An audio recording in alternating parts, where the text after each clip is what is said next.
Alors chameau, t'es mignon, mais vu que je tourne une vidéo, si tu te grattes, ça va s'entendre. Il est stone. So I'll shout off the rooftops, scream till the world stops, until you open the back door to your heart. Cette vidéo n'est pas tabou et ne devrait pas l'être, tout simplement parce que si certaines personnes trouvent ça tabou, je vous invite à quitter le 21e siècle pour revenir au 18e. Donc voilà, merci. Donc aujourd'hui, comme vous avez pu le voir, on va parler relations sexuelles parce que certaines personnes sont un peu bloquées par rapport à ça, n'osent pas en parler à leurs parents, etc. C'est pour ça que dans cette vidéo, j'ai décidé de vous donner quelques conseils, de parler en deux parties. Donc première partie, on va parler tout ce qui est premier amour, comment on sait qu'on est prêt, et dans la deuxième partie, je vais parler de contraception. Donc comme je suis une fille extrêmement préparée, tout le monde le sait. J'ai noté ça dans mon téléphone parce que j'aime pas tourner une vidéo et faire du montage pendant 2 heures parce que je parle pour rien dire. Ah oui, et je suis pas chez moi, je suis chez mon copain, c'est pour ça que vous reconnaissez peut-être pas le fond. Voilà. Première partie, on va parler premier amour, consentement, etc. Je vais bien insister sur consentement parce que c'est hyper important. Pour votre première fois avec votre partenaire, il faut que ce soit un partenaire qui soit fiable. Donc qu'il y ait de l'amour entre vous, que ce soit pas que d'une histoire de cul, on va dire. Si en tout cas c'est votre première fois, il faut vraiment que votre partenaire soit fiable, que ce soit pas un gros bâtard, etc. Qu'il vous file pas quelque chose et qu'il se barre après. Il faut vraiment que l'amour soit présent entre vous. Il faut absolument en discuter avant de le faire. C'est hyper important, la communication. Vous pouvez pas vous jeter à l'eau comme ça sans en avoir parlé, c'est hyper important. Il faut bien sûr, avant de le faire, que vous soyez consentants tous les deux. Mais j'insiste vraiment, le consentement c'est hyper important. Ça va peut-être vous paraître un peu choquant ce que je vais vous dire, mais si vous le faites, une des deux personnes n'est pas consentante, c'est du viol. Vraiment. Ça peut paraître un peu fou parce que voilà, le viol, vous avez peut-être une image assez fixée là-dessus, mais le viol c'est la définition même, c'est un acte sexuel, or une personne n'est pas consentante. C'est exactement ça. Même si c'est votre partenaire que vous l'aimez, si il vous force à le faire et que vous n'êtes pas d'accord, c'est du viol, tout simplement. Il faut bien évidemment attendre d'être sûr de soi. Ça fait 1 semaine que vous sortez avec votre copain, vous n'allez pas coucher avec au bout d'1 semaine. Je veux dire, certaines personnes, ok, bon bah vous le voulez, c'est votre vie, vraiment. Mais moi je pars du principe que vous connaissez rien de cette personne en 1 semaine, c'est pas possible. Vous pouvez pas livrer votre corps à une personne que vous connaissez à peine. Moi j'ai attendu plusieurs mois avant de savoir que c'était la bonne personne, tout simplement parce que c'est mon corps qui me le demandait. Vous allez pas vous dire, oh, en fait j'ai envie de le faire, je vais le faire. Non, c'est votre corps qui va vous envoyer un message comme quoi c'est la bonne personne et c'est avec lui que vous devez le faire ou avec elle. Et c'est votre corps qui décide et écoutez-le vraiment. Écoutez votre cœur et votre corps, c'est hyper important. Donc voilà, faut vraiment attendre d'être prêt, ne pas se speeder, voilà, ne pas être empressé de le faire pour faire plaisir à votre partenaire parce que ça peut arriver que si votre partenaire l'ait déjà fait avant, que vous ayez envie de lui faire plaisir et de le faire avec, non, c'est pas comme ça que ça marche. Faut pas que vous le fassiez pour lui faire plaisir, faut que vous le fassiez pour vous. Après en avoir discuté, etc., que vous ayez décidé de le faire, généralement c'est l'homme qui le fait. Il faut vraiment rassurer la personne, la mettre en confiance parce qu'il faut pas que ce soit un moment stressant. Bien évidemment qu'au début c'est stressant, vous l'avez jamais fait, vous demandez comment ça se passe, etc. Donc vous stressez, mais au moment présent, faut pas que vous stressiez parce que ça va vous bloquer et vous allez être obligé de vous y reprendre à plusieurs fois après. Je vais vous le dire, moi c'est ce qui m'est arrivé, je suis une grande stressée de la vie et à ce moment là, même si je savais que c'était la bonne personne, que je l'aimais, voilà, etc., j'étais stressée et malheureusement et c'est pour ça qu'on a dû s'y reprendre à plusieurs fois avant d'être vraiment à l'aise. Après c'est vrai que d'un côté, moi je l'avais jamais fait, c'était la première fois pour mon copain aussi, donc ça pareil, ça peut avoir des avantages et des inconvénients. Le fait que ce soit la première fois pour les deux personnes, parce que du coup vous y connaissez pas grand chose mais vous découvrez ensemble, donc ça c'est assez beau aussi. Mais ça a des inconvénients parce que voilà, vous y connaissez pas grand chose. Mais pour les personnes où il y a une personne qui a déjà fait sa première fois et l'autre pas du tout, l'avantage c'est qu'il va s'y connaître, il va pouvoir vous mettre à l'aise plus facilement, etc., vous expliquer les choses. Mais l'inconvénient c'est que vous allez être un petit peu bloqué parce que vous allez avoir cette image dans la tête qu'il l'a déjà fait.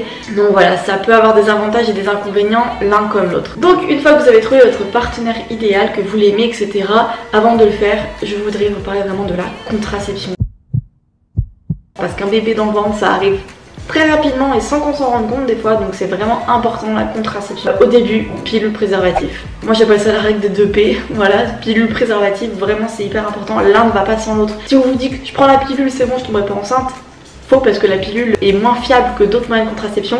Et si vous prenez que le préservatif, faux aussi parce que le préservatif n'empêche pas l'ovulation, il empêche seulement d'attraper tout ce qui est des cochonneries du style IST ou MST, infection sexuellement transmissible et maladie sexuellement transmissible. Ça empêche que ça. Donc vous pouvez très bien tomber enceinte avec un préservatif. Suffit qu'il craque, suffit que ça coule à côté, suffit plein de trucs.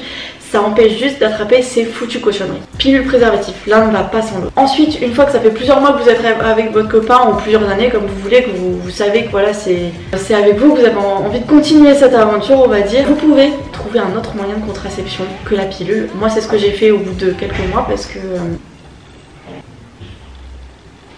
fait, on entend vachement les voisins. Et j'ai pas envie qu'ils m'entendent parler de pilule et tout. Enfin, même si c'est pas tabou, ça fait bizarre. Je sais pas si vous l'entendez, mais on entend vachement les briquets et tout. Voilà.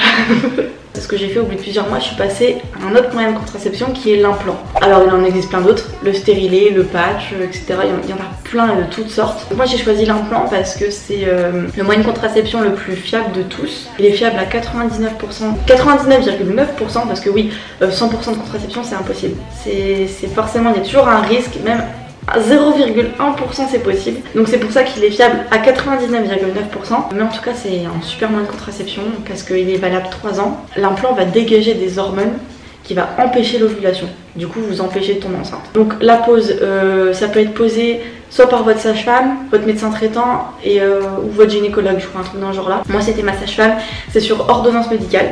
Obligatoirement, ça s'achète en pharmacie et c'est soit votre gynéco, soit votre médecin traitant, etc., soit votre sage-femme qui procède à l'intervention. Oui. Ok, d'accord. Je viens d'avoir une petite fille qui a sonné à l'interphone, elle faisait peur, elle avait le bruit d'enfant, elle avait la voix d'un fantôme. Je flippe pour rien, moi c'est ouf. Elle disait quoi? Oh putain, j'ai pas envie de... En plus je suis grave méchante mais j'ai pas envie d'aller ouvrir, qu'elle sonne ailleurs. Elle sonne à tout. Il y a une petite fille qui veut rentrer dans la résidence, du coup elle sonne à tous les interphones. Mais à tous. J'ai pas réussi à finir cette vidéo, c'est pas possible. En plus j'ai même plus où j'en étais. Oh, putain mais c'est pas vrai. Oh, je filme une vidéo. Putain. Parce qu'elle a arrêté de sonner, donc je pense que c'est bon. Donc l'implant en fait c'est à peu près la taille d'un trombone. La pose en fait ça se pose soit sur votre bras droit, soit sur votre bras gauche, ça dépend si vous êtes droitier ou gaucher.